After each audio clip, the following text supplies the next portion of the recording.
राष्ट्रीय शैक्षिक महासंघ वाराणसी प्राथमिक संवर्ग ने गुरुवंदन एवं शैक्षिक उन्नयन संगोष्ठी इंडिया से भारत की ओर का आयोजन वाराणसी पब्लिक स्कूल केराकतपुर में किया। मुख्य अतिथि रमेश जी ने कहा कि राष्ट्रीयता का संबंध इंडिया से नहीं भारत से है, इसलिए इंडिया से भारत की इस यात्रा में छात्रों को लगाने का काम शिक्षकों को करना होगा।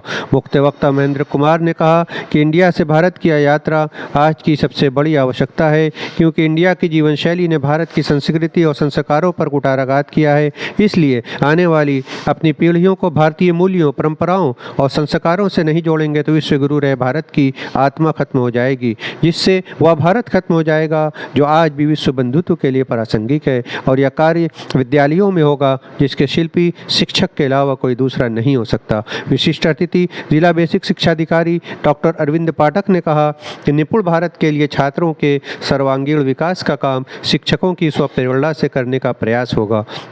राष्ट्रीय शैक्षिक महासंघ के कार्यकारी जिला अध्यक्ष ज्योति प्रकाश ने बताया कि कार्यक्रम में जिले के 28 शिक्षकों को उत्कृष्ट शिक्षक पुरस्कार और 9 विद्यालयों को उत्कृष्ट विद्यालय के सम्मान से सम्मानित किया गया। हमारा नाम भगवती सिंह है। राष्ट्रीय शैक्षिक महासंघ प्राथमिक संवर्ग का प्रदेश का महामंत्री हूँ और अखिल भारतीय राष्ट्रीय शैक्षिक महासंघ का राष्ट्रीय उपाध्यक्ष हूँ। आज किस तरह कार्यक्रम किया जा रहा है? राष्ट्रीय शैक्षिक महासंघ द्वारा प्रत्येक वर्ष गुरुवंदन कार्यक्रम के तहत विकासखंड से लेके प्रदेश की सभी इकाइयाँ कार्य करती हैं।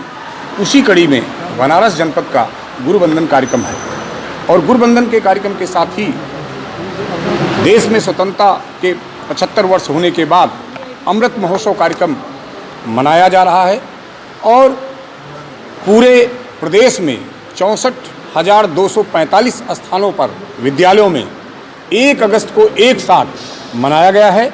इस तरह अखिल भारतीय राष्ट्रीय शैक्षिक महासंघ ने जो 1 लाख स्थानों पर पूरे देश में मनाने का लिया था, वो 2 लाख से ऊपर हो गया है और उसमें उत्तर प्रदेश प्रथम स्थान पर रहा है।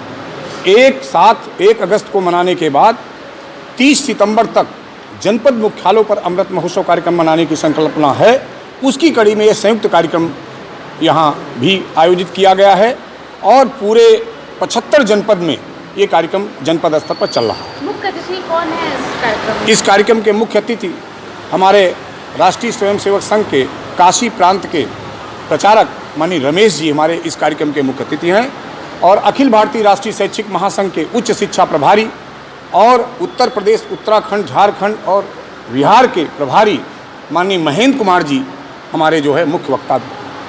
सर, ये जो कॉन्सेप्ट है आप लोगों का इंडिया से भारत, चाहे राजनीतिक व्यक्ति हो, चाहे कर्मचारी हो, चाहे देश का नागरिक हो, यदि राष्ट्र है तो सब कुछ है। यही जनभावना हमें उसमें पैदा करनी है और वास्तव में जो आप कह रहे हैं कि उन लोगों की महिमा मंडित होती थी जिनकी नहीं होना चाहिए। सर, इसके जिम्मेदार कौन है?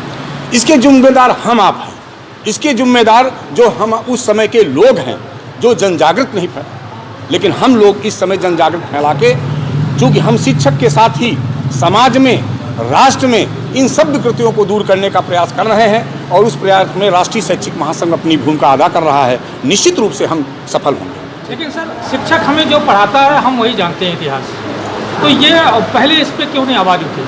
अब पहले बुजुर्गों ने कोई गलती की है और वो गलती भूल हो चुकी है, वो लौट के नहीं आए। जब जागो तब सवेरा की नीति के तहत हमें पुराने लोगों ने क्या किया है उसे हमें विसरना होगा।